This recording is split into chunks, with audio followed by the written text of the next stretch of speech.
Yo, what's going on, guys? So today I'm going to be doing something I don't typically do on this channel. I'm going to be making an unedited YouTube video. Woo, yay, go me! As you can see, this is a really long video. I'm estimating it's probably going to be about 20 minutes long because I have done multiple takes of this, and both of them I got about halfway through, and I got to like 10 minutes. So I've got a feeling this is going to go on for a while. So that's part of the reason I'm not editing it. I don't really have the storage space right now to be editing a 20-minute long videos, and a lot of the edits I usually make are very like minor, minuscule things that you're not going to notice. But at some point, if you're like, wow, I feel like that probably should have been cropped out because that was really unnecessary, or I like pause for a long period of time and you're like, wow, I wish you put like music or something in there. I'm not editing this video, so cut me some slack, okay? Thank you. I love you. I hope you enjoyed this video. So, if you read the title, you would know what's happening. I'm going to be ranking all of the MCU movies and TV shows that have been in Phase 4 so far. Starting off at the bottom of my list, I do want to go ahead and say this. I think that the majority of the stuff Marvel does is really good. I really enjoy Marvel. I love Marvel. It's one of my favorite things ever. I'm literally wearing a Marvel-related thing right now. And I just want to say, even some of the worst Marvel things beats other things. So even though it's at the bottom of my list, it doesn't mean I absolutely hate it. I just think that there's other things that could have been done to make it a better thing. Okay? So don't hate me. Please spread love, not hate. Okay, cool. So, starting off at the bottom of my list, number 13, I have the Miss Marvel TV show. I really could not get into this TV show because of how much they were changing the tones, changing the location, doing massive, drastic changes to the characters. I just really didn't like how all over the place it was. The first two episodes were amazing. I loved how much it felt like a nice teen coming of age type of thing. Jersey City was a really great environment. I loved the high school. I loved how they did the texting with the things in the background. Really cool, popped. I loved everything about it. Avengers Con, great. Then you get to the middle of the show. All of a sudden, she's on the other side of the country. All the characters that you were really starting to like Bruno and Nakia, aren't in the story anymore. And then, the tone changes so much from like a fun little teen thing to like, oh my god, it's a drama that takes place back in the 1940s. And it's kind of like, okay, that was a really drastic change of pace, and I didn't really like it. They did not have time to do that in a 6-episode TV show. And then all of a sudden, the finale's back to the same tone as the first two episodes, and you're like, okay, what the fuck did I just watch? I have a lot of problems with Miss Marvel. I can go off on that on a totally other video if you guys want that. I'm not going to do that here because I'm trying to keep this video short-ish. So, on to the next one, number 12, the Falcon and Winter Soldier. I like the Falcon and Winter Soldier because it's grounded. I like the stuff that they did with Sam Wilson. I love the stuff that they do with Bucky. But, like, man, the plot was not the best. I hated the Sharon Carter as the power broker reveal. That was not surprising at all. Like, I hated the fact that they were really hyping this up. We're in Madripoor. We're like, oh my god, this could be some really cool big reveal. It could be somebody amazing. It could be something really interesting. And it was just Sharon Carter, which made the most sense, obviously. But I was like, wow, this was supposed to be some big reveal. But it was kind of super duper obvious. I did like what they did with Baron Zemo. Baron Zemo is one of my favorite comic characters. So I think that they did him really well. And I love the actor who played him. I hope they bring him back in the future. But, a lot of good things I could say about it, but the Flag Smashers were absolutely terrible, and I think that a bad antagonist can really ruin a good show, so that's why I have it ranked so low. Number 11, I have a similar problem with the bad antagonist can ruin a good show or movie. Number 11, I have the Black Widow movie. One of my main flaws with the Black Widow movie is it was really hard to get into because Black Widow is dead. Any scene where it seems like she could be getting seriously injured or she can die, you know she's going to survive it, and it's hard to be suspenseful of it. Another thing that I hated about it was I was expecting to see more of her origin story, more of the Red Room. They literally montaged through it in the opening credits, and I was like, oh, okay, all the stuff that I was hoping to see in this movie is already done within 10 minutes of the movie. The family dynamic was a little bit weird. I definitely think the movie would have been 10 times better if literally any character died.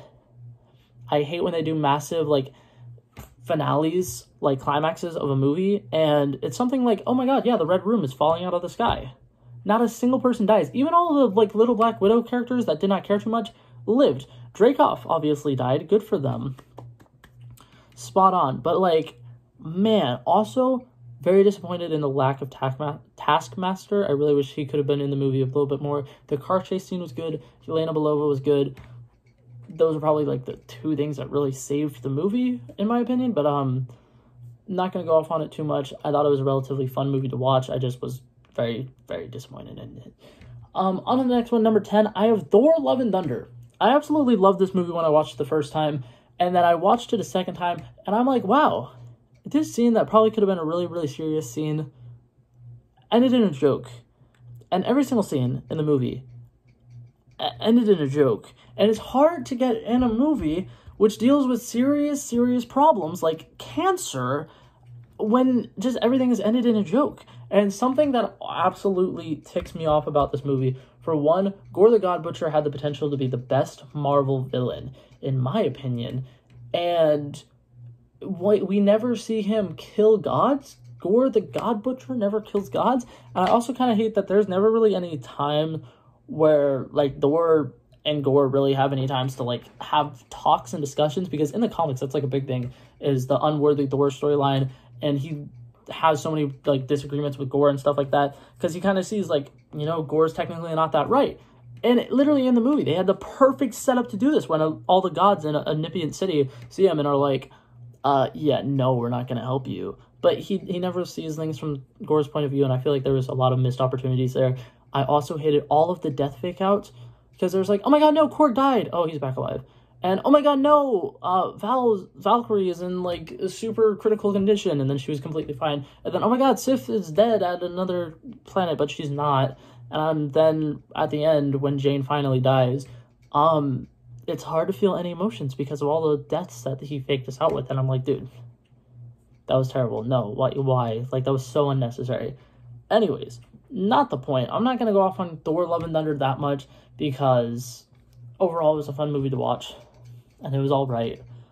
But I wish that they would keep Thor at least a little serious. The first Thor movie, in my opinion, is one of the best origin stories for a character. So the fact that they don't, like, keep him even remotely serious pisses me off. Anyways, not the point. On to the next one, number 9, I have the Hawkeye TV show. Absolutely love the Hawkeye TV show. It feels like a really nice movie, really fun to watch. Kate Bishop, oh my god, I feel like Hailey Steinfeld was absolute perfect casting. I could literally never imagine another person being Kate Bishop. She plays the character so perfectly. I love what they did with Kazi. Everything about the Tracksuit Mafia was really adorable. My main problem that I have with it is that they waited so long to reveal Kingpin, and I understand part of it was probably because they wanted the reveal of Daredevil in Spider-Man No Way Home to be a bigger thing. But, like, man, when you have a big bad that's as cool as Kingpin and you wait till one of the last episodes to reveal him, kind of depressing. And I don't like the fact that Kate Bishop 1v1s Kingpin and wins. This is the first show she is showed in, and this is the first show that Kingpin is showed in, and they made him look like an absolute buffoon. And I absolutely hate it because he's one of the most menacing villains ever, and you got literally the perfect actor to play him because he's reprising his role, and you kind of make him look very insignificant, and I was kind of disappointed with that. Other than that, I thought it was a good show. There's a couple things here and there that they could have fixed. There were some deleted scenes that were really good that I'm like, why was this deleted? This could have made the show so much better, and I would have loved it, but not going to go into that right now. On to number 8 on my list. This is another movie. I'm going with the movie Eternals. I really liked a lot of the things with Eternals. The overall conflict was relatively good. I like to kind of like, when they're arguing and they're discussing things, it's like genuinely kind of somewhat feels like a family argument and discussion, which is really nice. I love Makari and Druig. Druig is a great character. I love him, and I love that actor so much, and I'm glad that he's in the MCU. A couple things I did not like about it. They could have made it a like 10 episode Disney Plus show and taken the time to really introduce all the characters, because they kind of brushed through the fact that they've been alive for 7,000 years, and I kind of think it would have been more interesting to expand on, oh, this is something they did back in this time, and oh, this is something they did back in this time. Like, the scenes like where Thasos went to Hiroshima and he saw like the aftermath of that bomb, and it's like, stuff like that would have been gold. It would have been amazing, but they limited themselves to 2.5 hours, and it kind of ruined a lot of the like emotional aspects and a lot of the story building aspects. Still, overall, a really good movie, fun to watch. There's just a couple things that I can't quite like about it. Anyways, on to number 7. This movie pissed me off. Number 7, I have Doctor Strange in the Multiverse of Madness, I still like it. I still think it's a really great movie to watch. Wanda is one of the best villains in probably the entire MCU. Absolutely loved Elizabeth Olsen's job with that character. She did a really good job. She knows the character really well. She did a really good job being that villain. I just wish that a movie that had multiverse in the title explored more of the multiverse, because they went to one other universe and then that was pretty much it. Like, they obviously went to the Incursion universe, and it was kind of cool. They introduced incursions and stuff, but it really opened a door for something that could have been really, really, really, really amazing, and they way overhyped it. This is why I said I was pissed at Marvel. You're following up the movie Spider-Man No Way Home, which did a brilliant job not spoiling any of the massive reveals in the press, right? And people already knew that, yeah, they were going to be in the movie, but they never confirmed it until you actually went and saw the movie. You gave away your best reveal in one of the first trailers. Patrick Stewart's Professor X was revealed in one of the first trailers.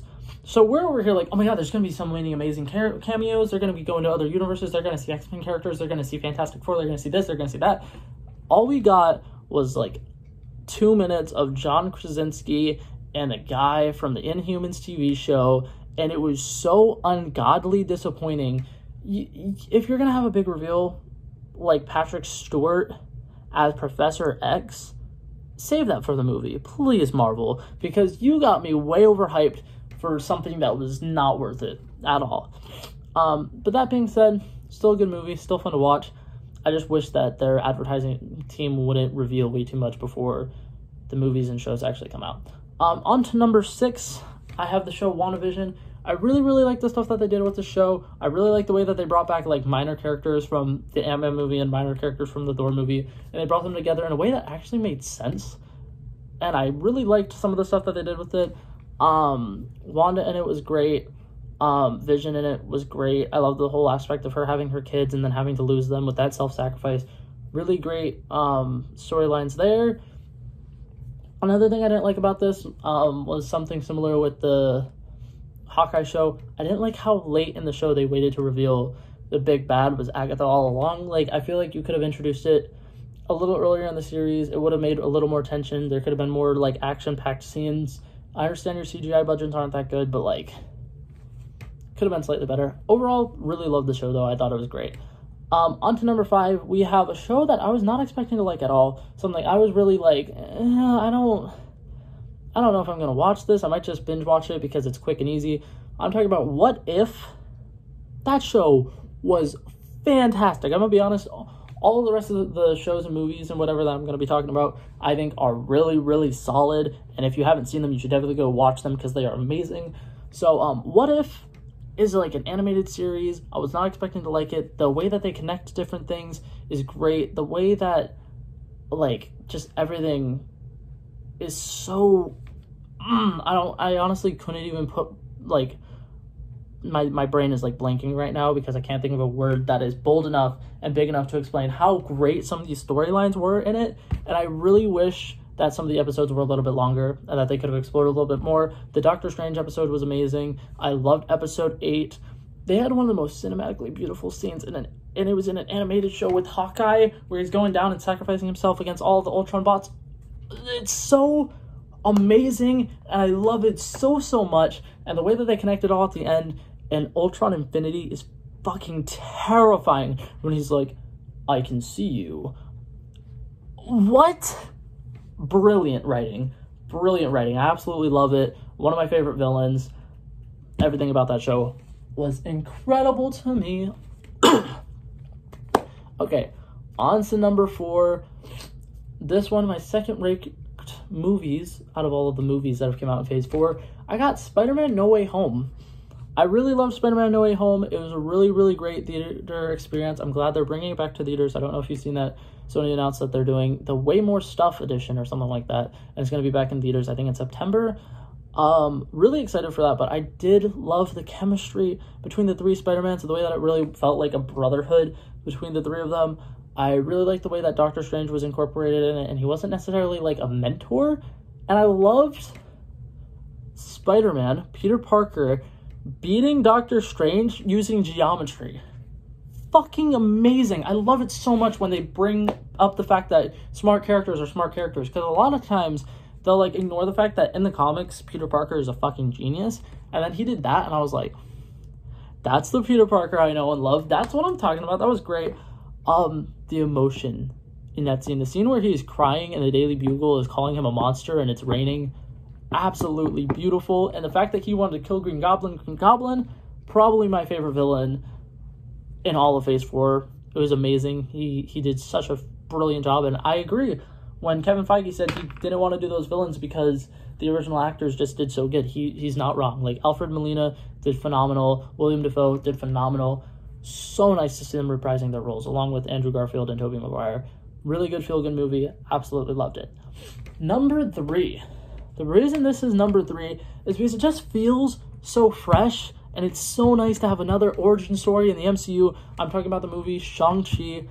Absolutely loved everything about it. The origin story is amazing. I love the way that they had flashbacks. I love the way that they handled the stuff with, like, his father not necessarily being a super terrible guy, but him just having questionable morals. Because, like, whenever he met his wife, he went and he stopped doing some of the bad things, and then he was motivated because his wife was killed. Like, he seemed like an actual, like, genuinely decent person, and I thought that that was really, really nice. All of the action sequences, the bus scene was so good. The cage fights were so good. I absolutely loved everything about it. I loved the 10 rings and everything when they went to Talo. So good. Simu Liu did a great job. I'm really excited to see Simu Liu. Literally the only problem I had with it was the fact that Awkwafina's character, I can't remember her name right now, but the fact that she hit like the perfect shot when she just started learning archery like a couple hours ago kind of ticked me off, because it kind of like belittles everything about Kate Bishop and Hawkeye having to train their entire lives to get perfect shots. But other than that, I thought that it was a really, really good movie. And I like that Wong is seeming to take like the Nick Fury position in the current like Marvel phase, where he's kind of like bringing together all the people, being like, here's our Avengers team, welcome. Really nice. Overall, really, really loved that movie. I left the theater after that, and I was so pumped for where the MCU is going. And I'm still relatively pumped. I just really hate that there's no direction right now, but I'm sure that will be fixed in a couple days. I'll be fine. Now, on to my top 2. Drumroll, please. These are both TV shows, which if you told me a couple years ago that if I ranked the MCU TV shows would be at the top of my list, I would have been like, what the fuck? You're lying to me. But with that being said, in the number 2 spot, I have the Loki show. Absolutely loved the Loki show. Really love all the things that they did with it. Mobius was great. Hunter B-15 was great. Absolutely fucking loved Sylvie. Of all of the new characters that have been introduced, she's probably my favorite. Love everything about her. Love the fact that even once she found out that the Timekeepers were fake, she still was like, I'm sticking to the mission. I'm finding out who's in charge with this, and I'm killing him instead. And I was so excited about it. Literally so pumped. I could go on and on about how much I love that show. Obviously, I love that show, but I'm going to go on to the number 1 spot. I have Moon Knight, Oscar Isaac. Everything that they did with that show just felt perfect. Episode 4 blew my fucking mind. Episode 5 was great. The way that they showed his traumatic backstory, Marvel went there. What? I was not expecting Marvel to go there. It was dark, it was deep, it was kind of messed up. I loved it. The way that they showed a mental illness and they portrayed it pretty much perfectly. Chef's kiss. Honestly, I think that Moon Knight was excellent. And the fact that Oscar Isaac wasn't nominated for an Emmy for his acting performance in that show kind of like throws me off so much. It was so good. Oscar Isaac killed it, in my opinion. I loved everything in that movie. Like, literally, what show? I loved everything in that show.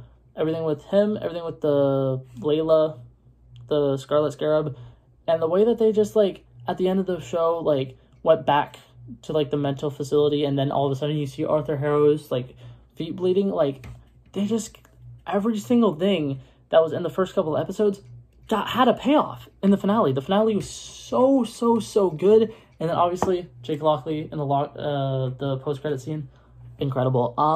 But that's it for my Marvel ranking. If you want to hear me go more in depth about any of these TV shows or movies, I absolutely can. Just ask. But that's all I have to say about this. Hopefully you guys enjoyed this video, guys, and I'll see you guys in the next one. Peace out.